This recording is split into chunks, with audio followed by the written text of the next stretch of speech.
En el nombre del Padre, y del Hijo, y del Espíritu Santo. Amén. Ven, Espíritu Santo, llena los corazones de tus fieles, enciende en ellos el fuego de tu amor. Envía, Señor, tu Espíritu, y serán creados, y renovarás la faz de la tierra. Oremos, oh Dios, que llenaste los corazones de tus fieles con la luz del Espíritu Santo, concédenos que, guiados por el mismo Espíritu, sintamos con rectitud y gocemos siempre de tu consuelo. Por Jesucristo nuestro Señor. Amén. San Felipe Neri, ruega por nosotros. El otro día comenzábamos este curso de catecismo para adultos en la parroquia aquí en Santiago del Carril y bueno, fue mal la grabación y como sé que alguna persona estaba pendiente de que pudiésemos comenzar con las grabaciones, pues este lo voy a grabar así fuera de fuera del propio curso. Y bueno, explicábamos que esta preparación del catecismo, pues que tiene que ver un poco con la preparación para la Pascua. Durante la Cuaresma la Iglesia siempre nos enseña a practicar las obras de penitencia, la oración, el ayuno y la limosna, para poder llegar con el corazón esponjado a la celebración de la Pascua, pero no podemos descuidar también la necesidad de la formación doctrinal. Cuando nosotros vamos a celebrar los misterios de la vida del Señor, pues lo ideal es que podamos estar pues conscientes plenamente de aquello que estamos celebrando. Y por tanto, pues para eso lo ideal es que podamos pues conocer bien los distintos artículos, los distintos contenidos de nuestra fe.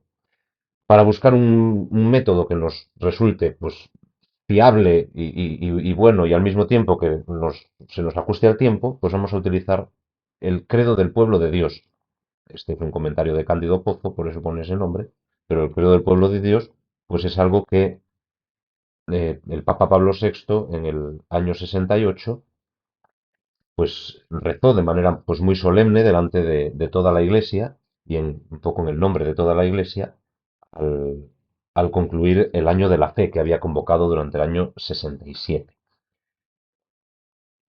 Nosotros optamos por este texto pues por los mismos motivos por los que el Papa Pablo VI pues lo profesaba, lo rezaba públicamente, porque eh, pues, de los textos tradicionales, como son el credo que rezamos en la misa, u otros textos, pues claro, esos son textos muy antiguos, que tienen pues ya más de 15 siglos, y por tanto, pues hay enseñanzas de la Iglesia que no estaban recogidas todavía en esos textos de manera explícita, aunque pudiesen estarlo implícitamente.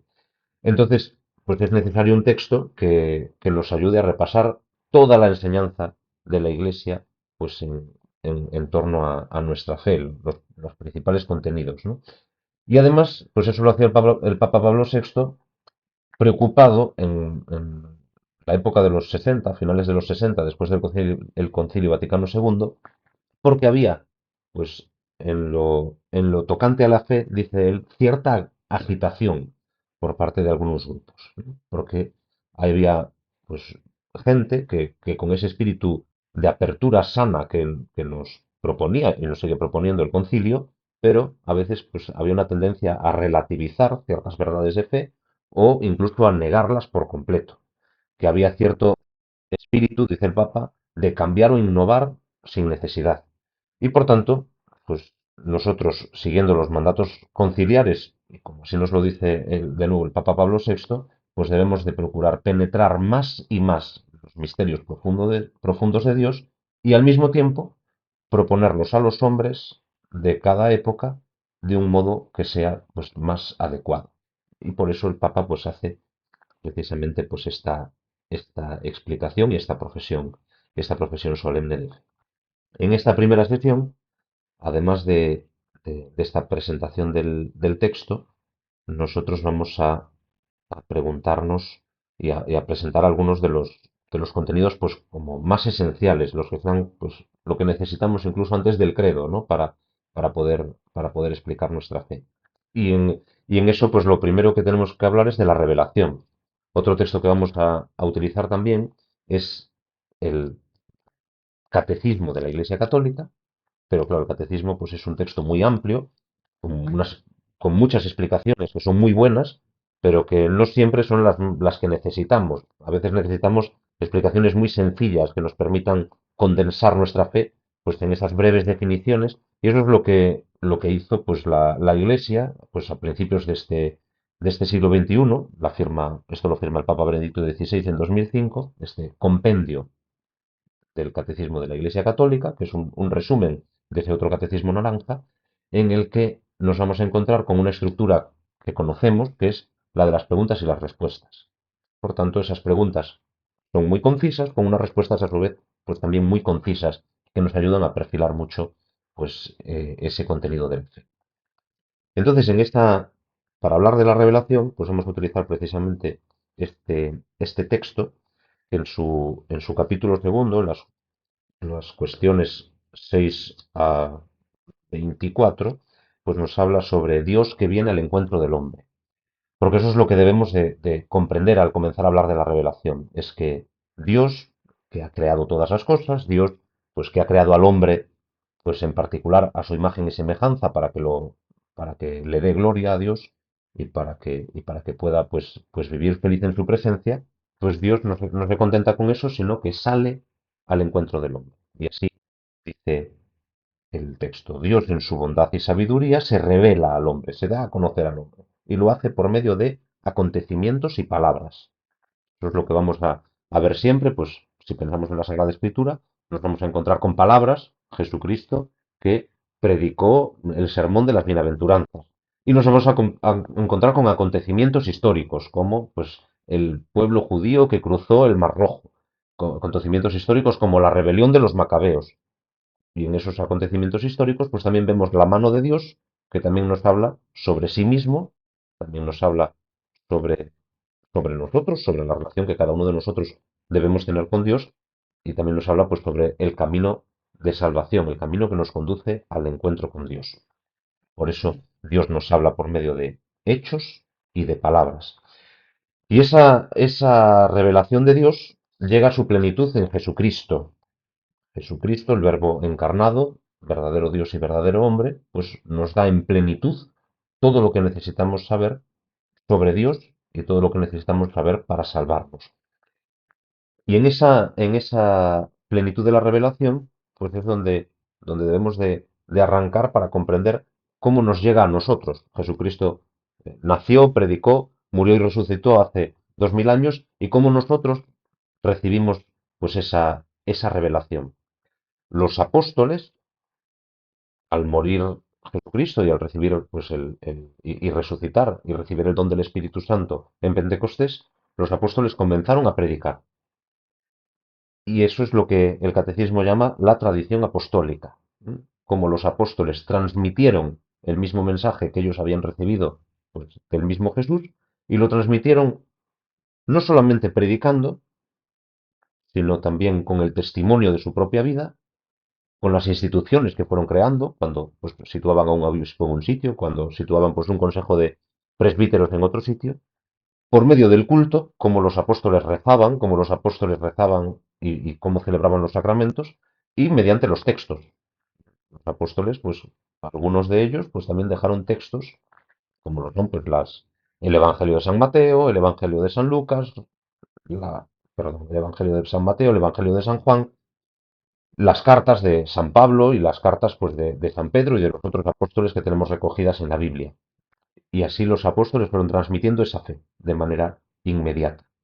Y esa tradición apostólica, con la muerte de los apóstoles, que es cuando se cierra la divina revelación, ya no hay más revelación después de la muerte del último apóstol. Dios ya se nos ha dado a conocer de forma definitiva todo lo que necesitamos en este mundo.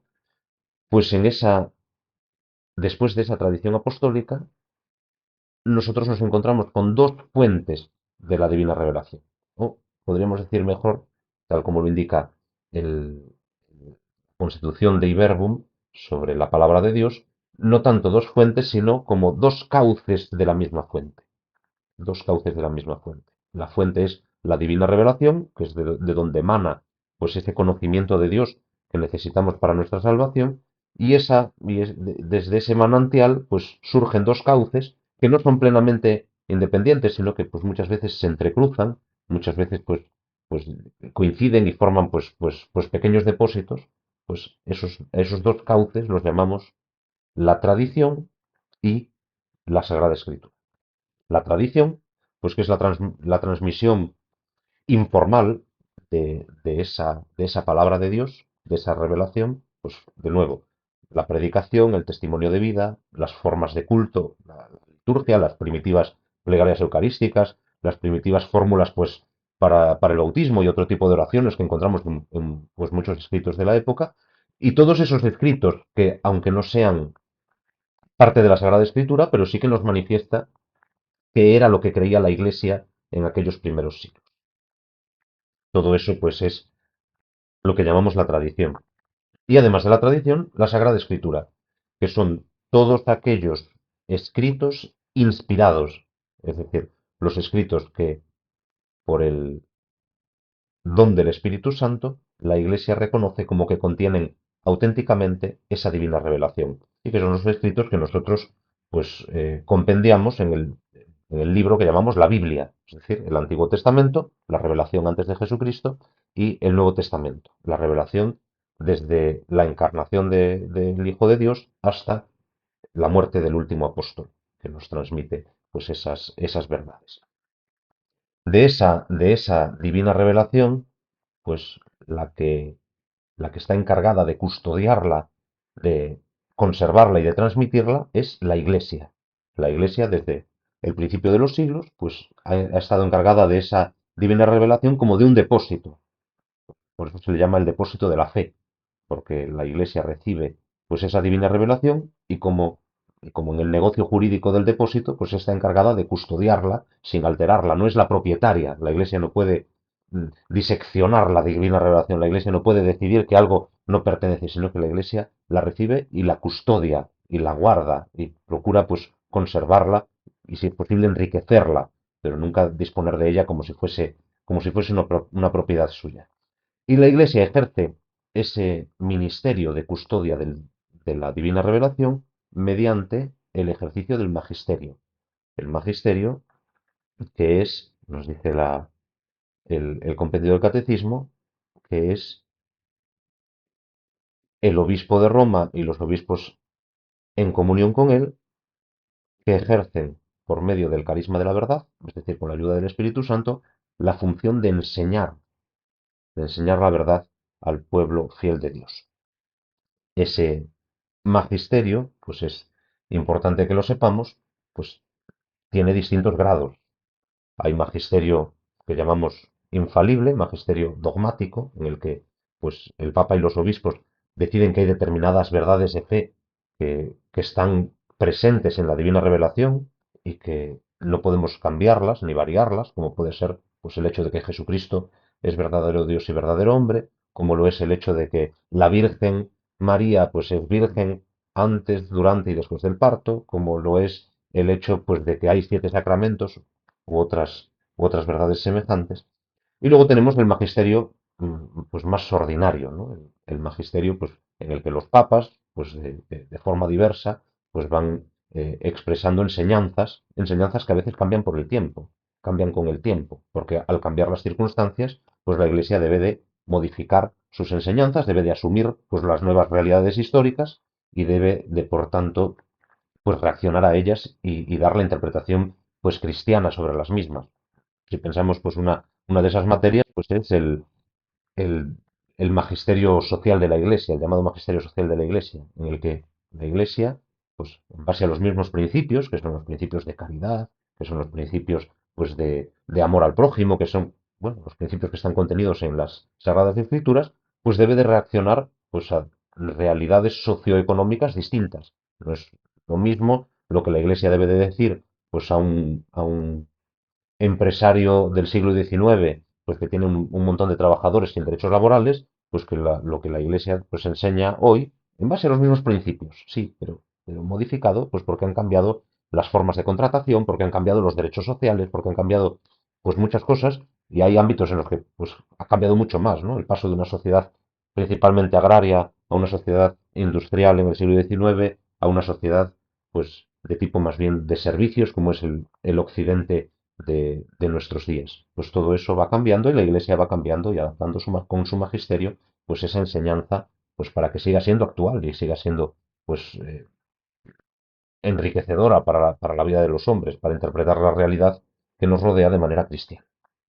Esto, por tanto, en torno al magisterio, a la divina revelación y al magisterio. Sin duda que podríamos decir muchas más cosas, pero tampoco en un curso de catecismo tampoco es importante pues precisar al máximo. Esto no es una clase de teología fundamental, sino que es un curso de catecismo simplemente para que nos hagamos una idea y por tanto para que comprendamos cuál es el valor que tiene este credo del pueblo de Dios. El credo del pueblo de Dios pues es un documento del magisterio que no pretende tener esa finalidad dogmática, esa finalidad de definir las cosas para siempre, sino que lo que hace es recoger dogmas que ya existían y organizarlos y explicarlos de una manera que lo podamos comprender y que sea útil pues para nuestro tiempo.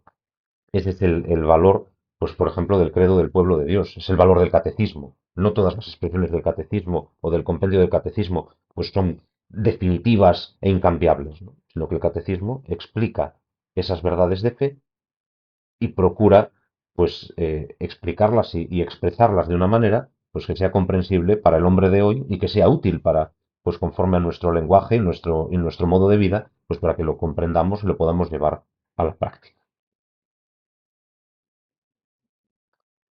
En cuanto a la estructura del curso, pues va a ser la misma estructura que este credo del pueblo de Dios.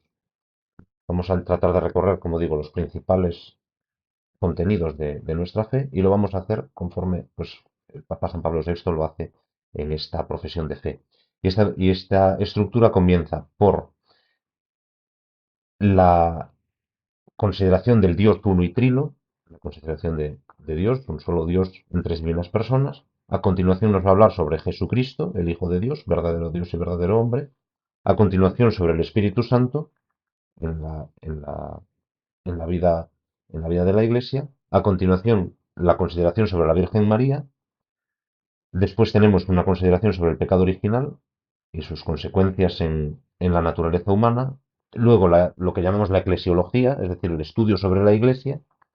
Después nos hablará sobre la Santísima Eucaristía y los sacramentos. Un penúltimo apartado de las relaciones de la Iglesia con la sociedad. Y finalmente lo que llamamos la escatología, es decir, las realidades últimas, la muerte, el juicio, el cielo, el infierno y todo lo demás. Y eso nos da una visión pues amplia y yo creo que suficiente pues de las verdades de nuestra fe. Gente pues que ya más o menos las conocemos, pero que necesitamos repasarlas. Y esto creo que nos va a servir. Pues, cuando estudiemos la Eucaristía, pues después llegaremos al Jueves Santo, en el que se celebra la institución de la Santísima Eucaristía, y pues vamos a poderlo celebrar de otra manera. Llegaremos posteriormente al Viernes Santo y nos encontraremos con la Pasión y pues al recordar pues todas estas lecciones sobre Jesucristo, verdadero Dios y verdadero hombre, sobre el valor del sacrificio de Jesucristo en la cruz, sobre pues también lo vamos a celebrar con mucha más soltura y con mucha más intensidad. Y cuando lleguemos al Sábado Santo y celebremos la resurrección de Jesucristo y hagamos esa renovación de nuestras promesas bautismales en las que se nos pregunta y respondemos sí creo a los principales contenidos de nuestra fe, crees en Dios Padre, crees en Dios Hijo, crees en Dios Espíritu Santo, pues nosotros responderemos pues con mucha mayor consciencia y podemos responder pues verdaderamente comprometiéndonos con ese sí creo que junto al resto de los presentes en ese acto pues tan solemne que es la liturgia bautismal de la vigilia pascual, pues lo haremos con esa solemnidad adecuada y por tanto, pues estaremos pues haciendo algo verdaderamente importante y que tendrá pues fruto después en nuestra vida de fe y en la mejora de nuestra vida cristiana. Por tanto, pues creo que es importante que nos, nos tomemos pues con interés esta preparación catequética de las celebraciones del misterio pascual de Jesucristo, porque esto nos va a ayudar pues, a llevar mejor nuestra vida cristiana. Dice de nuevo el compendio del catecismo, que Dios nos ha creado y nos ha destinado para que podamos conocer, amar y servir a Dios. Pues nosotros nos estamos centrando ahora en el conocer, la vida de la oración y la liturgia nos ayuda a excitar ese amor y eso desencadena pues después en la vida de servicio a Dios directamente, de servicio a los demás en nuestras familias, en la vida social y en tantas otras cosas y eso es lo que va fortaleciendo y haciendo crecer nuestra vida cristiana. Pues con la ayuda de la Virgen María y de todos los santos pues que podamos pues llevar adelante este proyecto a lo largo de las próximas semanas. Gloria al Padre y al Hijo y al Espíritu Santo, como era en el principio, ahora y siempre, por los siglos de los siglos. Amén. Santo Cardenal Newman, ruega por nosotros.